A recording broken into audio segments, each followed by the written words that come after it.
Dans l'actualité de ce mercredi 15 juin, le drame interne à la FNAC de Clermont. Le directeur s'est suicidé le 1er juin dernier. On l'apprend tout juste dans une lettre adressée à ses collègues.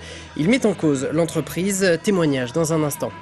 Le téléphérique du Mont d'Or en pleine maintenance jusqu'en juillet. Comme tous les 15 ans, il fait l'objet d'un check-up complet. Les explications dans ce journal.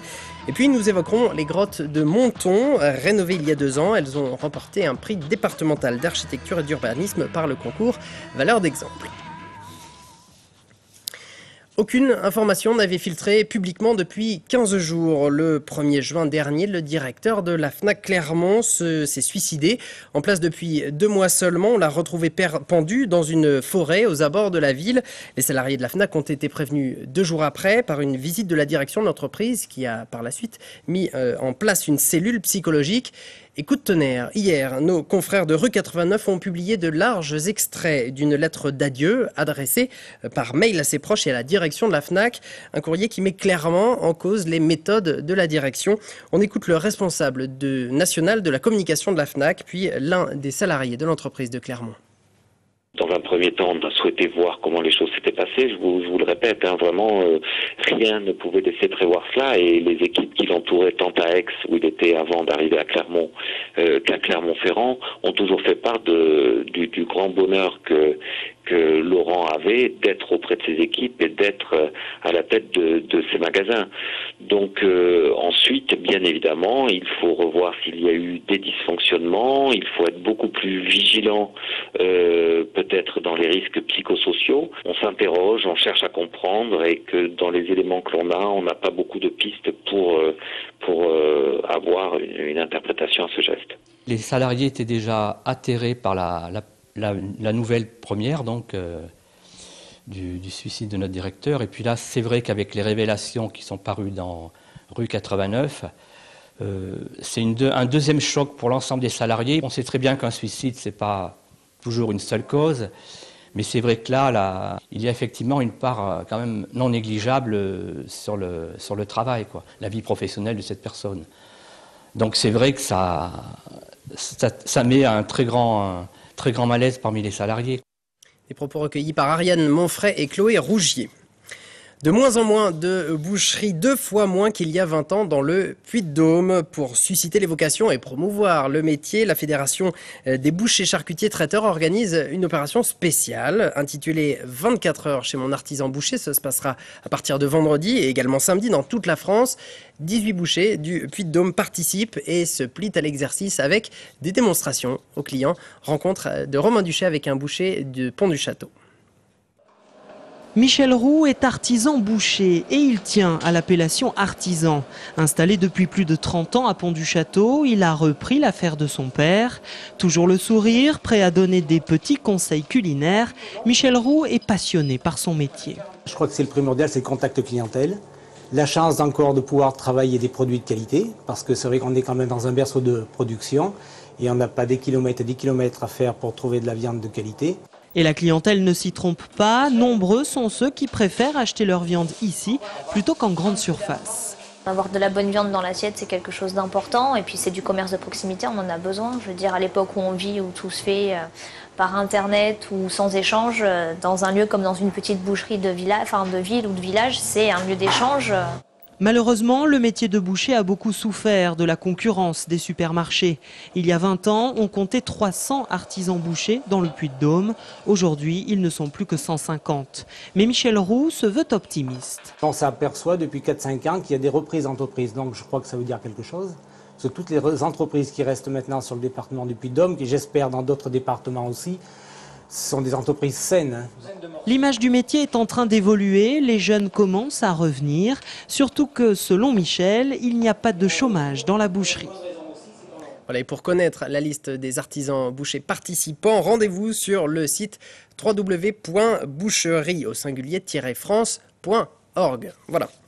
Les grottes troglodytes de Monton, récompensées hier. Ce site, taillé de la main de l'homme, a été entièrement rénové il y a 2 ans. Un important projet tant architectural qu'environnemental qui a donc été primé au niveau départemental lors du concours Valeur d'exemple. Visite guidée avec Mathilde Espinas et Valérie Guinard. C'est une promenade agréable. Le long d'un sentier de 500 mètres, 44 grottes sont à découvrir. Cette balade n'existe que depuis 2 ans. Avant, ce site troglodyte était rempli de friches. La mairie, accompagnée de 2 maîtres d'œuvre, a donc décidé d'offrir un nouveau visage à ces grottes de Monton. La philosophie du projet, c'était de rester relativement modeste pour vraiment conserver le caractère à la fois historique et puis cet aspect un petit peu de ruine qui a quand même une certaine poésie. Donc on est intervenu au minimum tout en faisant le maximum pour garantir la sécurité. C'est ici un véritable village du Moyen-Âge. On peut y apercevoir ces habitations avec cheminées, escaliers et pigeonniers de l'époque et les visiteurs peuvent même entrer dans certaines de ces grottes. Pour la commune de Vermonton, c'est un nouveau site touristique. Il y a le puits de la Vierge aussi, la Vierge de Monton qui est connue. Donc c'est un 360 au point de vue la vue. Donc voilà, il y a de quoi faire, il y a de quoi se promener. Et puis si on veut aller plus loin, nous avons Coran en face, le plateau de Coran et la partie archéologique qui a été mise au jour, un temple donc qui est à voir. Donc vous voyez, le secteur en peu de kilomètres, on peut se promener et découvrir. Si les touristes peuvent désormais déambuler le long de ces grottes, le prochain objectif pour la commune, c'est de les faire vivre. Pour cela, le site accueillera Troglodyte en art, une exposition qui aura lieu le dernier week-end de juin. Depuis quelques mois, les habitués du Mont d'Or ne reconnaissent plus leur téléphérique. Et pour cause, en maintenance complète, jusque début juillet, comme tous les 15 ans, il est remplacé par un autre, le téléphérique numéro 1, plus ancien que son petit frère, d'habitude en service. Un téléphérique à bien soigner car il assure les allers-retours de près de 300 000 passagers par an, hors skieurs. Le reportage de Philippe Robert. La dernière fois que ce téléphérique a fonctionné, c'était il y a 1 an. Construit en 1936, il permet d'accéder au sommet du Sancy lorsque le téléphérique habituellement utilisé est en maintenance. Une révision qui là dure près de 3 mois car il s'agit de la grande visite. On change tout ce qui est roulement, tout ce qui est axe, parce qu'on est reparti pour une période de 15 ans. Si jamais on ne fait pas cette vérification, on doit démonter toutes les poulies tous les 5 ans. Voilà. Dans la gare du Haut, 12 poulies de 2,90 m de diamètre, pesant chacune 1,7 tonne, font tourner les 2 câbles tracteurs. Toutes les soudures sont également vérifiées et en cas de défaut, il est fait appel à un soudeur agréé. Car ici, le mot d'ordre est la sécurité optimum. On avait un ancien treuil de secours qui n'était plus dans les normes, donc on l'a remplacé par ce nouveau treuil qui était conçu par un cabinet d'ingénieurs. Voilà, et nous on l'a mis en place et ce treuil fait à peu près 4 tonnes de poids. Et il suffira pour évacuer les clients en partie haute du téléphérique, voilà, en cas de non-fonctionnement de notre téléphérique. Une révision qui concerne également le système de contrepoids, 2 contrepoids de 22 tonnes chacun qui permettent de garder la même tension sur le câble, quelle que soit la charge de la cabine.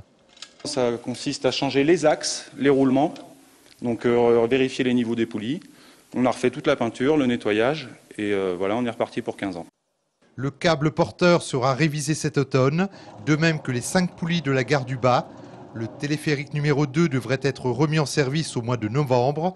Néanmoins, il va tourner en juillet et août, car la capacité de la cabine et sa vitesse sont le double de celle du téléphérique numéro 1 pour monter observer les chamois, comme ceux aperçus dans le col de Guéry, au niveau des Roches Tuilières et Sanadoire. L'esprit olympique flottait sur la place de Jaude cet après-midi. Le comité régional célébrait à sa manière l'anniversaire de la création du CIO, le comité international olympique, créé donc en juin 1894. Pour l'occasion, les enfants, vous le voyez, de 6 à 14 ans avaient accès gratuitement à un certain nombre d'activités sportives. Objectif, les sensibiliser aux valeurs de l'olympisme et promouvoir des sports moins médiatisés comme le judo, la lutte, l'escrime, vous le voyez, ou encore le sport boule, comprendre la pétanque. Et le parrain de la journée était le champion de boxe Hugo Kaspersky. Voilà des images signées Nicolas Rochon. Et pour refermer ce journal, je vous propose de découvrir une toute jeune auteure installée à Clermont depuis 4 ans pour ses études. À 22 ans, sa licence de sciences du langage en poche, elle s'est mise en tête d'écrire son premier recueil de nouvelles, publié via Internet. Ariane Monfray et Quentin Rougier ont rencontré pour vous Solène Hernandez. Que cela soit clair, j'ai entre 18 et 25 ans, je suis une fille, je suis bavarde, je suis étudiante et je rêve en permanence. Solène avait un rêve et elle le tient aujourd'hui dans ses mains. C'est son recueil de nouvelles intitulé « C'est Jean ». Après avoir dû renoncer à se faire éditer par une maison d'édition traditionnelle, faute de pouvoir avancer des fonds, la jeune étudiante s'est alors tournée vers le web et un site d'autopublication. 75 exemplaires vendus plus tard, elle touche son rêve du doigt. Ça y est, j'ai réussi à concrétiser tout ce que j'avais dans la tête depuis longtemps, à mettre sur papier. Et surtout, le mieux, c'est de me dire que je vais pouvoir rentrer dans la bibliothèque des gens, ils vont pouvoir l'ouvrir, ils vont pouvoir le lire sans me connaître. Et finalement, ils vont avoir la relation avec mon livre que moi j'ai eu avec des tonnes de livres depuis que je suis toute petite. Donc je trouve ça génial. Solène écrit sur ce qui l'entoure depuis qu'elle est enfant. Au collège, un de ses profs de français avait même institué un rituel à la fin de son cours, l'histoire de Solène. Aujourd'hui, la jeune femme nourrit son inspiration de ce qu'elle croise dans la rue ou dans le tramway, un de ses lieux d'observation préférés.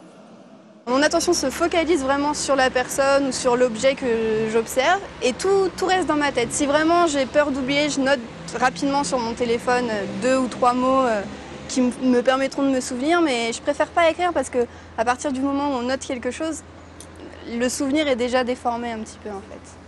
Même si Solène voudrait vivre de sa plume, elle garde les pieds sur terre et se prépare à être prof de français à l'étranger pour, dit-elle, pouvoir continuer à observer et découvrir de nouvelles cultures. Voilà, c'est la fin de ce journal. Merci de votre attention. Dans un instant, la météo, suivie de l'invité de la rédaction. Toute l'actu locale est aussi en ligne. Retrouvez votre JT sur clermontpremière.com.